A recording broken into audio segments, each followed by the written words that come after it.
Welcome to Thriving Tribesmen. My name is Corey, your host, and I'm excited to be making this episode. Yesterday, I was speaking to a client, and we're talking about inconsistency in operating in dominance.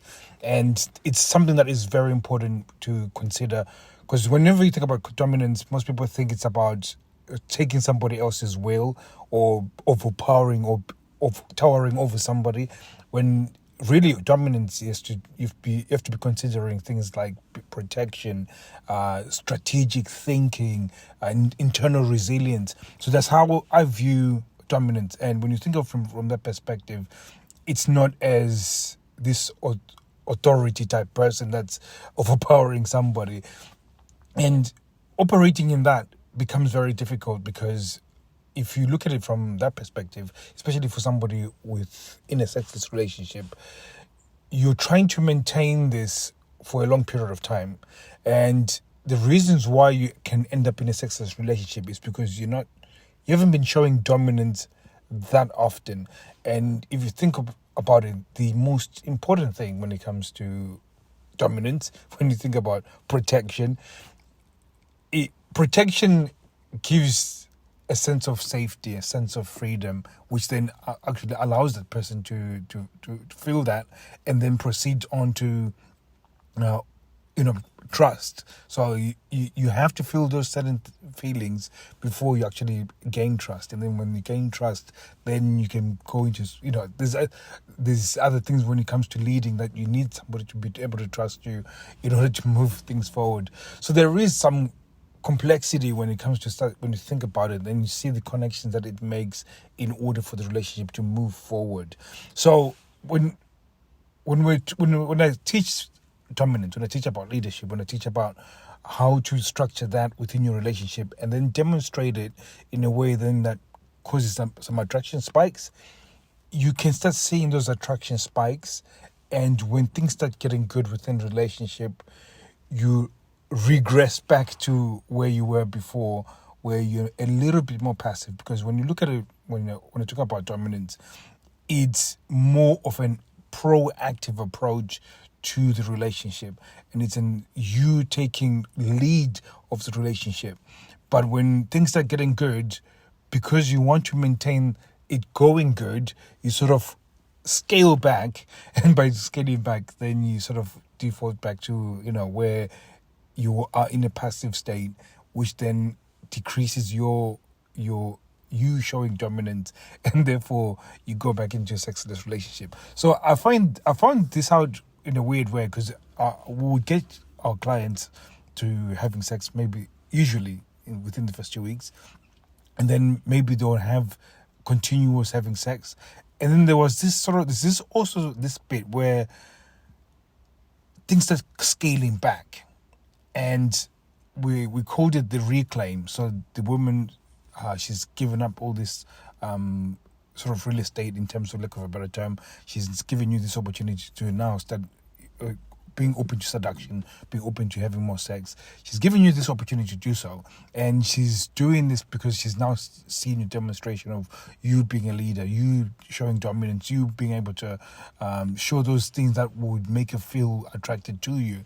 And then all of a sudden, by pulling it back, she then feels like she needs to reclaim back whatever it was that made you feel comfortable by not having sex. So there's this sort of power struggle that happens, and the inconsistency of dominance happens when things start going well.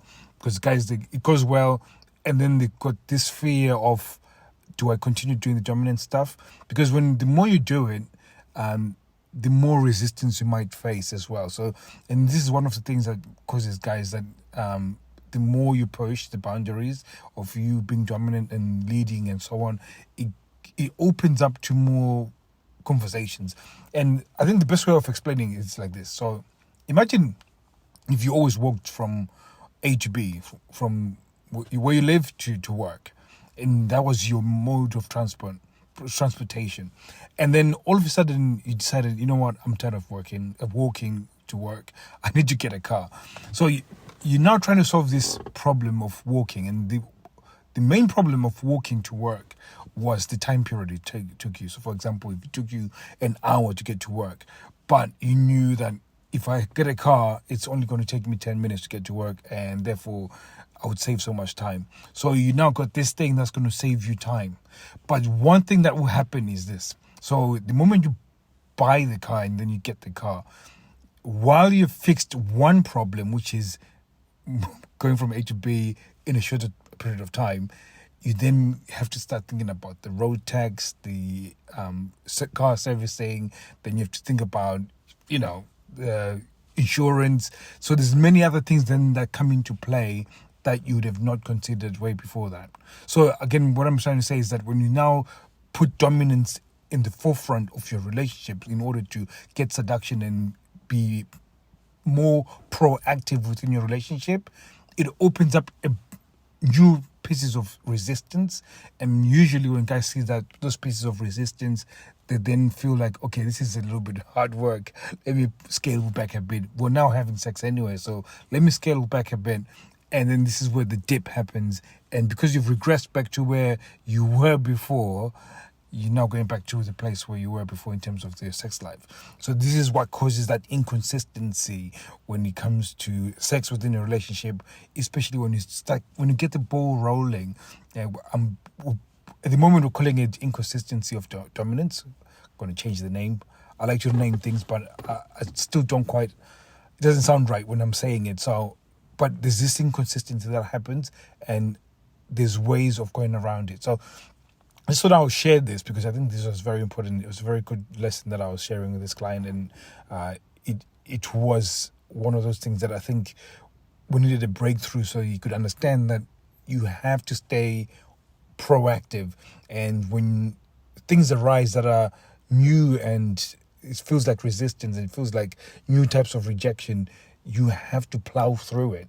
You have to continue within that frame of dominance. Like I said, when you think about dominance, you have to think of it as this protector. So the way you communicate, the way you approach things, you're approaching as a protector.